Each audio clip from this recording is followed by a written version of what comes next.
Welcome again in 10 minute biology. आइए बेटा, आज का टॉपिक हम लोग देखते हैं microbes in human welfare. 12th की एनसीईआरटी का है। बायो फर्टिलाइजर क्या होता है? देखिए, ऐसे माइक्रो ऑर्गेनिज्म जो फर्टिलाइजर प्रोड्यूस करेंगे और मिट्टी की उर्वरक क्षमता को बढ़ा देंगे, उन्हीं को बोलते हैं बायो फर्टिलाइजर। इसमें बैक्टीरिया आते हैं, बीजे यानी साइनोबैक्टीरिया आता है और कुछ फंजाई आती हैं। बायो एक्टिव सब्सटेंस क्या होते हैं बेटा? ये कुछ माइक्रोब्स से कुछ केमिकल निकाले गए जो कॉमर्शियल यूज के काम आएंगे हमारे। और जैसे ट्राइकोडर्मा पॉलीस्पोरम एक फंगस है, उससे हम लोग ने बेटा कॉमर्शियल यूज के लिए निकाला है एक दवा जिसका नाम है साइक्लोस्पोरिन ए। और ये इम्यूनोसप्रेसिव एजेंट होता है। होता क्या है इम्यूनोसप्रेसिव एजेंट? जब किसी का किडनी ट्रांसप्लांटेशन या ऑर्गन ट्रांसप्लांटेशन होता है तो बॉडी उसकी रिजेक्ट कर सकती है इस ऑर्गन को। इसी रिजेक्शन से रोकने के लिए उसको दे दी जाती है इम्यूनोसप्रेसिव ड्रग्स जैसे साइक्लोस्पोरिन ए। और कॉर्टिसोल के इंजेक्शन भी लगाए जाते हैं। बीओडी क्या होती है? Biochemical oxygen demand. होता क्या है, 1 लीटर गंदे पानी में जो गंदगी को खाने के लिए बैक्टीरिया को ऑक्सीजन की जरूरत पड़ेगी, उसी को बोलते हैं बायोकेमिकल ऑक्सीजन डिमांड। यानी total amount of oxygen consume by the bacteria for the oxidation of organic matter यानी गंदगी present in the 1 litre of water. ठीक है। और बीओडी जितनी ज्यादा होगी पॉल्यूशन उतना ज्यादा होगा, और बीओडी जितनी कम होगी पॉल्यूशन उतना कम होगा। बैकुलो वायरस न्यूक्लियोपॉलीहेड्रो वायरस नाम के जीनस को बिलोंग करते हैं। और ये ऐसे पैथोजेंस होते हैं, ऐसे वायरस हैं जो इंसेक्ट और अदर आर्थ्रोपोड को अटैक कर देते हैं और उनको किल कर देते हैं। ठीक है। फ्लूक्स क्या होता है? जब हम सेकेंडरी ट्रीटमेंट करेंगे, जब गंदे पानी को शुद्ध करेंगे वो भी सेकेंडरी ट्रीटमेंट के समय, तो क्या होता है, एक जाल देखने को मिलता है। वो जाल किसका बना होता है? एरियोबिक बैक्टीरिया और फंजाई का। ठीक है। ये देखिए मैस लाइक स्ट्रक्चर, इसी को बोलते हैं फ्लॉक्स, इसी को बोलते हैं फ्लॉक्स। इम्यूनोसप्रेसिव एजेंट आपको बता दिया जो इम्यूनिटी को सप्रेस करेगा, जैसे साइक्लोस्पोरिन ए और कॉर्टिसोल का इंजेक्शन। ऑर्गेनिक फार्मिंग क्या होती है बेटा? ऐसी टेक्निक जिसमें हम बायो फर्टिलाइजर का यूज करेंगे, केमिकल फर्टिलाइजर का यूज बिल्कुल भी नहीं करेंगे, पेस्टिसाइड का यूज बिल्कुल भी नहीं करेंगे। ठीक है। जिससे क्या होगा, हमारी हेल्थ भी ठीक होगी और सॉइल पोल्यूशन भी कॉज नहीं होगा। बायोलॉजिकल कंट्रोल क्या होता है बेटा? अगर हम किसी माइक्रोब्स का यूज कर रहे हैं किसी हार्मफुल कीड़े को मारने के लिए या पेस्ट को मारने के लिए विदाउट केमिकल, तब इसको बोलते हैं बायोकेमिकल एजेंट। जैसे लेडी बर्ड बीटल का यूज किया जाता है एफिड्स को किल करने के लिए, इसी तरह से मॉस्क्यूटो के लार्वा को किल करने के लिए ड्रैगन फ्लाई काम में आती है। आपके एनसीईआरटी में दिया हुआ है। थर्मल वेंट क्या होता है बेटा? खौलते पानी वाला जो एरिया होता है जो काफी गहराई में होता है, जहां टेम्परेचर 100 डिग्री तक होता है, उसी को बोलते हैं थर्मल वेंट। यहाँ पे कौन सी बैक्टीरिया के पाए जाने की संभावना है? आर्की बैक्टीरिया के पाए जाने की संभावना है। आर्की बैक्टीरिया में भी थर्मोएसिडोफिल। मैथनोजन क्या होते हैं बेटा? ऐसे बैक्टीरिया का ग्रुप जो क्या करेगा, मीथेन प्रोड्यूस करता है और ये बायोगैस बनाने में काम आता है। ठीक है, याद रखिएगा। जीएपी क्या होता है बेटा? Ganga action plan. केवीआईसी क्या होता है? Khadi village industries commission. ठीक है। टीएमवी क्या होता है? Tobacco mosaic virus. वाईएपी क्या है? Yamuna action plan. ठीक है। आईपीएम क्या होता है? Integrated pest management. माइक्रोब्स में क्या आएंगे? Protozoans, bacteria, fungi, microscopic plant, viruses, viroids और इवन आजकल जो नए एजेंट खोजे गए हैं प्रियॉन्स, वो भी आ जाएंगे। Microbes in house hold product.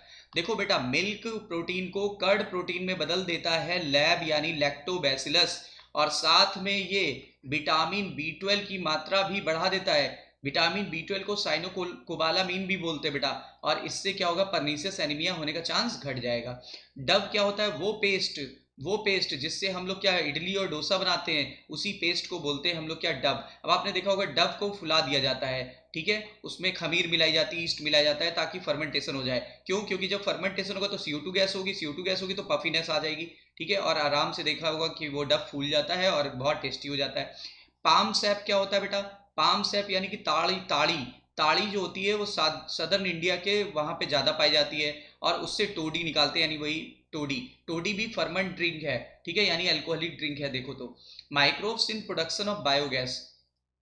Biogas बनाने के लिए कुछ बैक्टीरिया यूज करेंगे, याद करो, मैथनोजन मैथनोजन बैक्टीरिया यूज करते हैं। और वो एनएरोबिकली ग्रो करते हैं। वो सेलुलोज को क्या कर देते हैं, सेलुलोजिक मटेरियल को कन्वर्ट कर देते हैं, सेलुलोजिक मटेरियल को कन्वर्ट कर देते हैं मीथेन में। यानी सेलुलोज कॉम्प्लिकेटेड मटेरियल है, ये इसको सिंपल मटेरियल में बदल देते हैं। और साथ ही साथ CO2 गैस और हाइड्रोजन गैस भी प्रोड्यूस करते हैं और हाइड्रोजन सल्फाइड भी गैस प्रोड्यूस करते हैं।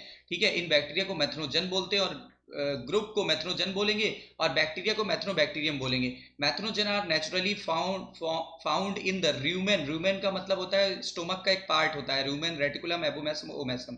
ठीक है, वहां पाए जाते हैं, और इसीलिए काऊ डंग वगैरह में भी पाए जाते हैं और सीवेज में भी पाए जाते हैं, यानी गंदे पानी में भी पाए जाएंगे, अभी आगे आपको बताया जाएगा। Microbes in bio control agent, trichoderma species जो होती है वो फंगस है, और ये किल कर देती है रूट में पाए जाने वाले पैथोजेंस को। बैसिलस थ्यूरेंजिएंसिस बीटी कॉटन नाम सुना होगा, तो ये क्या होती है, कॉटन को बॉलवॉर्म से बचा लेती है, जो कि एक बैक्टीरिया में होता है। न्यूक्लियो पॉलीहेड्रोवायरस, मैंने आपको बोला था बैकुलो वायरस बोलते हैं, ये किल कर देते हैं इंसेक्ट और अदर आर्थ्रोपोड को, जिससे क्या हो जाता है कि हमारा पौधा बच जाएगा। माइक्रोब्स एज बायो फर्टिलाइजर, कुछ माइक्रोब्स है जो बायो फर्टिलाइजर की तरह यूज किए जाते हैं, जैसे राइजोबियम लेग्यूमिनेसियम, लेग्यूमिनेसी के पौधों में पाया जाता है। आपको पता है इससे पौधे को भी फायदा है और इसको भी फायदा है, ठीक है। इसके पास नाइट्रोजिनेज एंजाइम होता है, और नाइट्रोजिनेज एंजाइम करता क्या, एटमॉस्फेरिक नाइट्रोजन को अमोनिया में बदल देता है, इसी को बोलते हैं बायोलॉजिकल नाइट्रोजन फिक्सेशन। एजोटोबैक्टर और एजोस्प्रिलियम, ये दोनों भी फ्री लिविंग होते हैं सॉइल में, ये सिम्बायोटिक था और ये फ्री लिविंग है, और ये दोनों भी नाइट्रोजन फिक्सेशन करते हैं, मिट्टी को नाइट्रोजन रिच बना देते हैं, ये नाइट्रोजन रिच बना देते हैं, ठीक है। माइकोराइजा क्या होगा बेटा, ये माइकोराइजा होगा। माइकोराइजा क्या होता है, ये भी सिम्बायोटिक रिलेशनशिप होता है, जिसमें फंजाई को भी प्रॉफिट होना है और रूट ऑफ हायर प्लांट को भी प्रॉफिट होना है, दोनों म्यूचुअली एक दूसरे से एसोसिएट हो जाते हैं। फंजाई क्या करती है, फंजाई फास्फोरस वगैरह को मिट्टी से एब्जॉर्ब करके इसको दे देगी, और ज्यादातर ये जीनस ग्लोमस को बिलोंग करते हैं fungi. It provides the resistance to the root borne pathogen, साथ में एडिशनल काम भी करते हैं, रूट बॉर्न पैथोजन को पनपने से रोकेंगे और सॉइल सैलिनिटी को झेलने की क्षमता बढ़ाएंगे, सूखे से पौधे को प्रभावित नहीं होने देंगे। साइनोबैक्टीरिया यानी बीजीए, ब्लू ग्रीन एल्गी, ये एक्वेटिक रीजन में भी पाया जाता है, टेरेस्ट्रियल रीजन में भी पाया जाता है, और ये भी नाइट्रोजन फिक्सेशन में मदद करता है, यानी एटमॉस्फेरिक नाइट्रोजन को अमोनिया में बदल देगा, ठीक है। और ऑर्गेनिक रिच ये कर देगा सॉइल को, ठीक है, ऑर्गेनिक रिच हो जाएगी मिट्टी, और साथ में ये फर्टिलिटी को बढ़ा देते हैं, मिट्टी की उपजाऊपन को बढ़ा देते हैं। इसका एग्जाम्पल है नॉस्टॉक, एनाबेना और ऑसिलिटोरिया। ऑसिलिटोरिया में हेट्रोसिस्ट नहीं पाया जाता, फिर भी वो नाइट्रोजन फिक्सेशन करता है, क्वेश्चन पूछा गया है काफी बार। धान के खेतों में देखा होगा कि यही बायो फर्टिलाइजर होते हैं, कौन होता है, बीजीए वगैरह तेजी से पनप जाते हैं, ठीक है। फिर आगे देखिए, माइक्रोब्स इन इंडस्ट्रीज में फर्मेंट बिवरेज बनाने में काम आती है, ठीक है। देखो होता क्या है इसमें, ये कार्बोहाइड्रेट रिच सब्सटेंस जिनको बिवरेज बोलते हैं, ठीक है, ये इसको एनारोबिकली डाइजेस्ट कर देते हैं, जैसे सैक्रोमाइसिस सेरीवेसी यानी ईस्ट जो है ब्रेड बनाने में भी काम आता है, फर्मेंट फ्रूट जूस और अल्कोहल बनाने में भी काम आता है, ठीक है। एंटीबायोटिक्स के लिए पेनिसिलियम नोटेटम होता है, ठीक है, जो कि अलेक्जेंडर फ्लेमिंग ने बाई चांस इससे खोज दिया था। अदर केमिकल में जैसे एंजाइम्स होंगे, बायो एक्टिव मॉलिक्यूल होंगे, जैसे बहुत सारे ऑर्गेनिक एसिड होते हैं, एंजाइम्स होते हैं, ये सब माइक्रोब्स द्वारा प्रोड्यूस किए जाते हैं, जैसे एस्परजिलस नाइगर जो कि एक फंजाई है, ठीक है, इससे सिट्रिक एसिड निकालते हैं, बेवरेज में यूज किया जाता है, ठीक है। एसिटोबैक्टर एसिटिक एसिड निकाला जाता है एसिटोबैक्टर से, और ये प्रिजर्वेटिव की तरह यूज किया जाता है, विनेगर यानी सिरका। सैक्रोमाइसिस सेरीवेसी एक फंगस है, आपको पता है, ईस्ट भी बोलते हैं इसको, और ये एथेनॉल प्रोड्यूस करने में काम आता है, और एथेनॉल डिसइंफेक्टेंट और फ्यूल के काम आता है, ठीक है। लैक्टोबैसिलस लैब बैक्टीरिया है, लैक्टिक एसिड निकालते हैं, मिल्क को कर्ड में बदलता है। स्ट्रिप्टोकोकस बैक्टीरिया है, और इससे स्ट्रिप्टोकाइनेज नाम का एंजाइम निकालते हैं, और ये जो हमारी हार्ट की कोरोनरी आर्टरी होता है उसमें ज़्यादातर ब्लॉकेज हो जाता है, ये उस क्लॉट को गलाने के काम आता है, इसलिए इसको क्लॉट बस्टर भी बोलते हैं, जिससे हार्ट अटैक का चांस कम हो जाएगा।